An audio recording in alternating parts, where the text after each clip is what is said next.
It's very early, it's very dark, it's extremely cold and frosty, and this isn't even my car.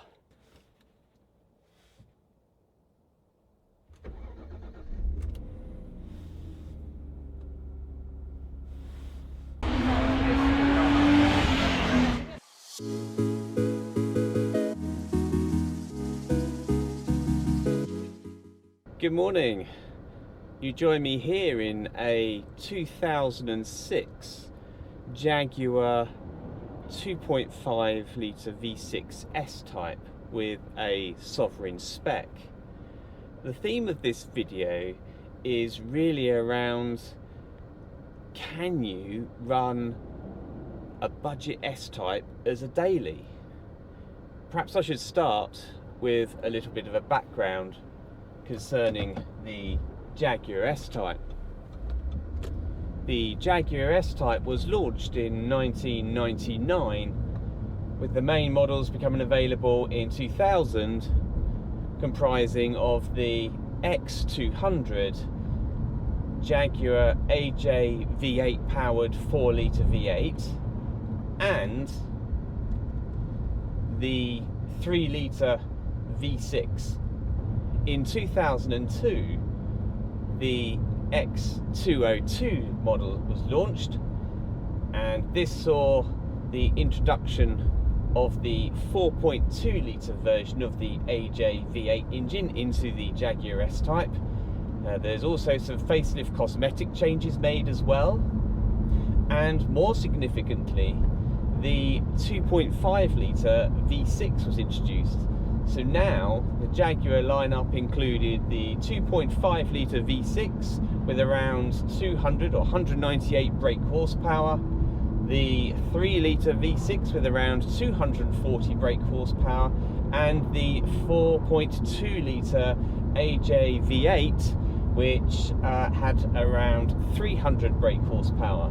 It's also worth noting that during the 2002 update with the X202, the transmission, the automatic transmission, was updated from the Ford-derived 5-speed automatic to the ZF 6HP26 transmission, which was in line with the rest of the Jaguar range at the time.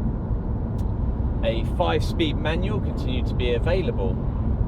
The next revision to the Jaguar S-Type came in 2004 with the launch of the X204 variant. Again, similar engines which were carried over, some minor improvements made to the Ford-derived Duratec V6 lineup. Ultimately though, the next one was the 2006, the final update to the Jaguar S-Type.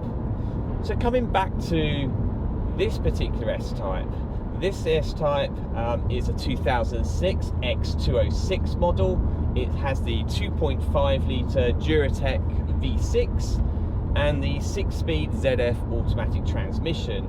I believe this to be a sovereign spec because it has pretty much everything that my 2006 XJ sovereign has. So how much would this S-Type be reasonably worth? Well, S-Types are no longer the cheap cars that you might think they are.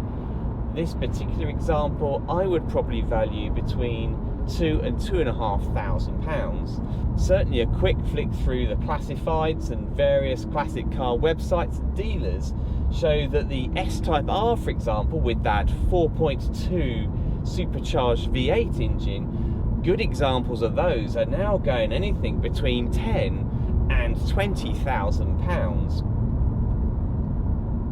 Even the V6 models are commanding a premium, and certainly if this had less mileage, you would probably be looking at closer to £4,000 or maybe even £5,000. So during today's run, we're going to be covering a variety of different roads, anything from fast A roads, dual carriageways, slower congested roads in the city, and also the M1. This should hopefully give us an opportunity to see how well this Jaguar S-Type 2.5 Duratec V6 will cope in modern motoring conditions. I'm really not expecting any issues. So really this is going to come down to how economical and how practical this car really is for everyday use. Remember, this is meant to be a budget S-Type, and the question we're trying to answer today is, can you daily a budget S-Type?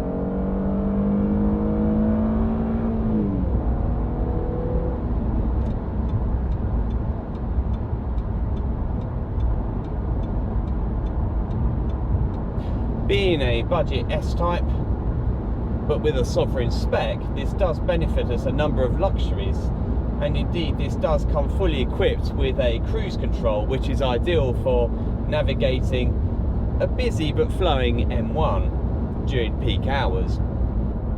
Otherwise, it actually feels pretty responsive. Although this is a 2.5 litre 200 brake horsepower petrol V6, it does feel quite good.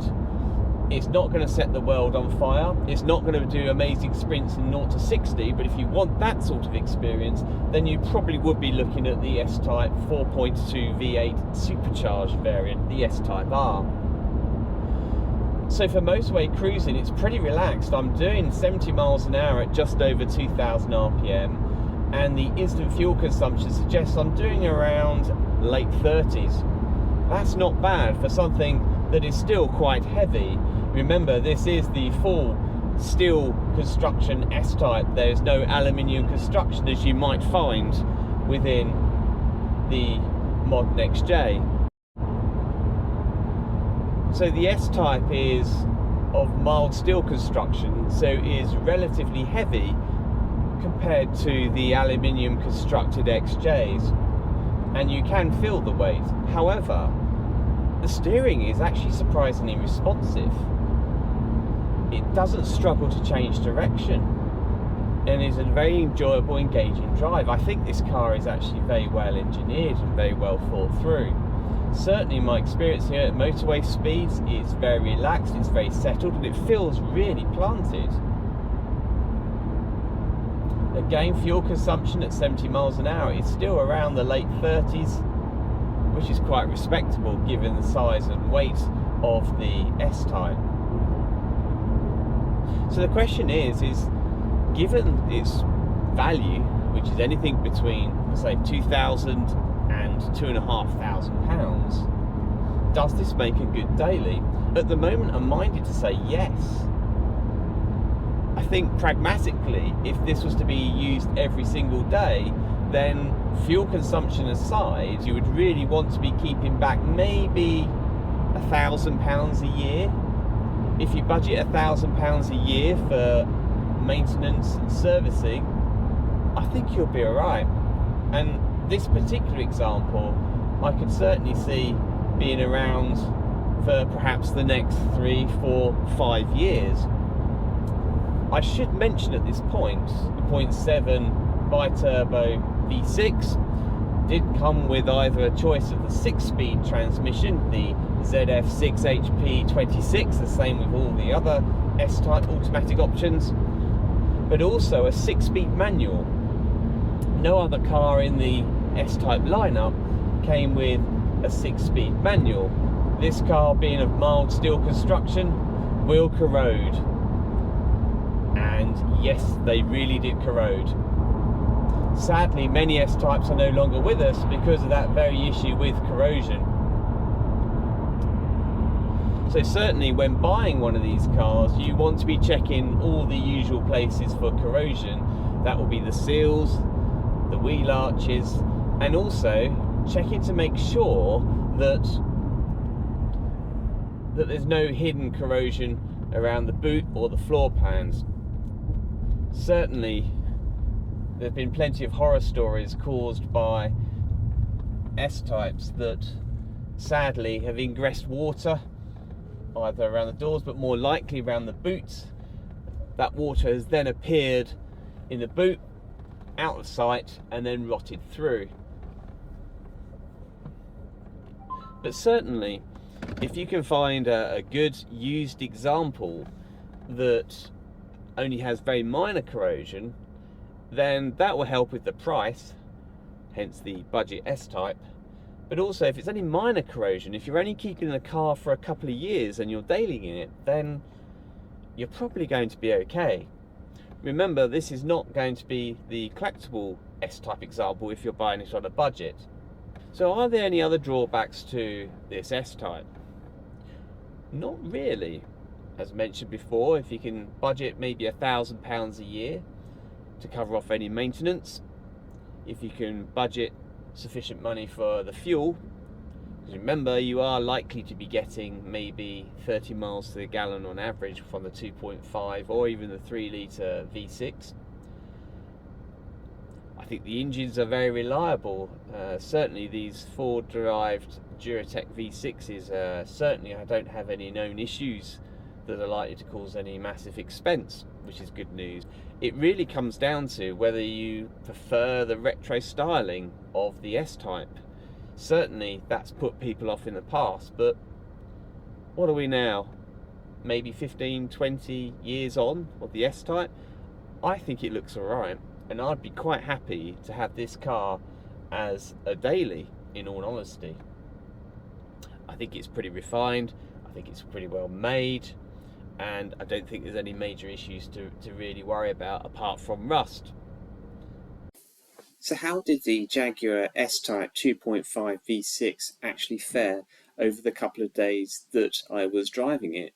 Well, as you can see, the overall average was only around 25 mpg, which is not particularly great. I wonder openly whether the 3 litre V6 would have done anything different.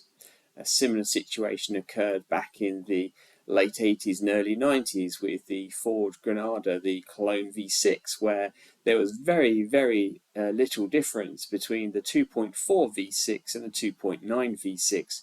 Perhaps the same is here and holds true for the two Duratec V6 engines.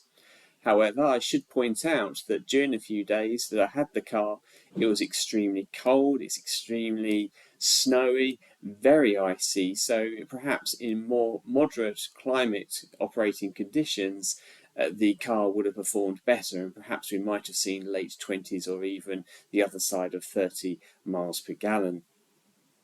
Thank you for watching this video. I hope you found it useful. If you did, please just give us a click on the like button below. It really does help. And on to the next video. Thanks a lot.